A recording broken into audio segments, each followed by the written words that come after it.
السلام عليكم ورحمة الله وبركاته. ازيكم عاملين ايه؟ يا رب تكونوا بخير. لو اول مرة تشوفوني ما تنسوش تشتركوا في القناة وتحطوا لايك للفيديو. فيديو النهاردة ان شاء الله هقول لكم على المشتريات اللي اشتريتها من السوق، وهنتكلم مع بعض عن الاسعار، وهقول لكم الدنيا كانت عاملة ازاي النهاردة في السوق. ما شاء الله اللهم بارك. انا اشتريت الحاجات دي كلها من السوق، من خضار ومن فاكهة، وهنتكلم مع بعض في الفيديو عن الاسعار وهوريكم كل حاجة اشتريتها النهاردة. اول حاجة معانا هي الكوسة. ما شاء الله الكوسة مالية الدنيا في السوق، وعلى فكرة هي يعني غالية شوية، بس هي يعني حلوة جدا، يعني حلوة للمحشي، حلوة للطواجن. انا عملت بيها قبل كده طاجن، هسيب لكم لينكه في صندوق الوصف. ده كيلو ونص. يعني بصوا انا مش بجيب بالكيلو مثلا، انا زي ما بوزن يطلع مثلا كيلو ونص 2 كيلو، يعني حسب ما انا بحط. جبت كيلو ونص من الكوسة، الكيلو كان عامر 18 جنيه. وجبت كيلو من الفلفل، جبته مشكل يعني حراق على بارد على الرومي ده. الكيلو عامل 15 جنيه. وجبت كيلو من الملوخية الخضراء. طبعا الملوخية الخضراء ما شاء الله ده موسمها، وبجد يعني سعرها نزل قوي. انا تقريبا جبتها من اسبوعين كان عامل الكيلو 40 جنيه، النهاردة الكيلو عامل 15 جنيه. انا جبت كيلو زي ما انتم شايفين. وجبت 2 كيلو خيار، الخيار ده خيار صوبيا، الكيلو عامل 15 جنيه.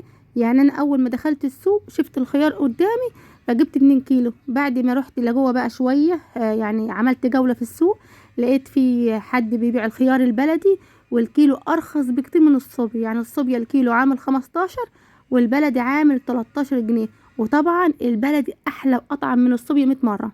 وجبت 5 كيلو بطاطس، في منها الصغيرة قوي وفي منها الوسط وفي منها الكبيرة اللي انا جبتها ديت. الصغيرة الكيلو عامل 5 جنيه، والوسط الكيلو عامل 7 جنيه، والكبيرة اللي انا جايباها ديت الكيلو عامل 9 جنيه. البطاطس كترت قوي في السوق والله، ورخصت جدا جدا. وبطاطس والله تقولي تفاح كده. ان شاء الله قريب هجيب شوية كتار وهقول لكم طريقة تخزينها في الفريزر. وجبت كيلو من الفرن المواعين، الكيلو عامل 10 جنيه. انا عندي كتير فانا جبت كيلو بس. واشتريت 6 طواجن، الطواجن ده اللي انا بعمل فيها الاكل. جبت الواحد ب10 جنيه، بجد بيخلي طعم الاكل تحفة تحفة. انا عملت لكم فيديو قبل كده عن طريقة عمل الكوسة وكنت عاملاهم في الطواجن ديت. وجبت 2 من اللي هو الكب كيك، هعمل برضو فيديو ان شاء الله عن طريقة الكب كيك. وجبت كيلو من الصدوق، طعمه رهيب برضه، عملت لكم فيديو قبل كده عنه. ان شاء الله هسيب لكم لينك الفيديو في صندوق الوصف. وجبت كيلو من الكبدة، الكبدة دي طعمها خطير وحياة ربنا طعمها تحفة تحفة. كيلو السجق انا جبته ب170 جنيه، وكيلو الكبدة جبته ب185 جنيه. بجد والله الصدق والكبدة الاتنين احلى من بعض. اتمنى لو وصلتوا لحد هنا في الفيديو ما تنسوش تشتركوا في القناة وتحطوا لايك للفيديو.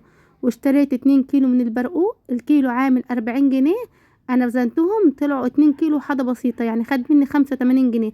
بس والله تحفة جميل جدا ما شاء الله، وطعمه مسكر جدا. انا بحب الحاجات الصغيرة دي جدا.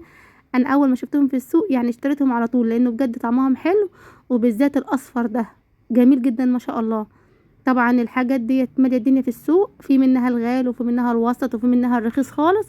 انا جبت ده كان لسه اصلا نازل جديد اللي هو الصغير ده، كان الكيلو عامل 40 جنيه. واشتريت البطيخة ديت، البطيخة دي 10 كيلو، الكيلو عامل 10 جنيه، يعني طلعت عاملة 100 جنيه. بس ما شاء الله جميلة جدا ومسكرة وحمرة جدا من جوه.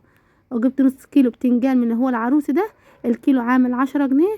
جبت نص كيلو 5، هعملهم بتنجان بدقة يعني ان شاء الله. واشتريت الجزر، طبعا الجزر طلع كيلو ونص. يعني انا زي ما انا قلت لكم انا بعبي وزي ما يطلع طلع كيلو طلع كيلو ونص حسب ما بيطلع يعني. هي بتكون زيادة بسيطة، اما جنيه اما نص جنيه، يعني بتكون زيادة بسيطة خالص. الكيلو كان عامل 10 جنيه، جبت كيلو ونص عامل 15 جنيه. وجبت الليمون. تعالوا بقى في المفاجأة بتاعت الليمون. النهاردة كيلو الليمون عامل 50 جنيه، تخيلوا. انا جايباه تقريبا من اسبوعين كان عامل 100، النهاردة والله العظيم عامل 50 جنيه. والليمون والله تحفة، احسن يمكن لما كان غالي. وجبت 2 كيلو بتنجان من هو بتنجان اللي هو الرومي ده، الكيلو عامل 7 جنيه. جبت 2 كيلو، او حسب ما وزنهم، يعني 2 كيلو او 2 كيلو لحاجة بسيطة، يعني حسب ما هو موزنهم. انا بحب اجيب البتنجان الكبير ده علشان بعمله بابا غنوم يعني.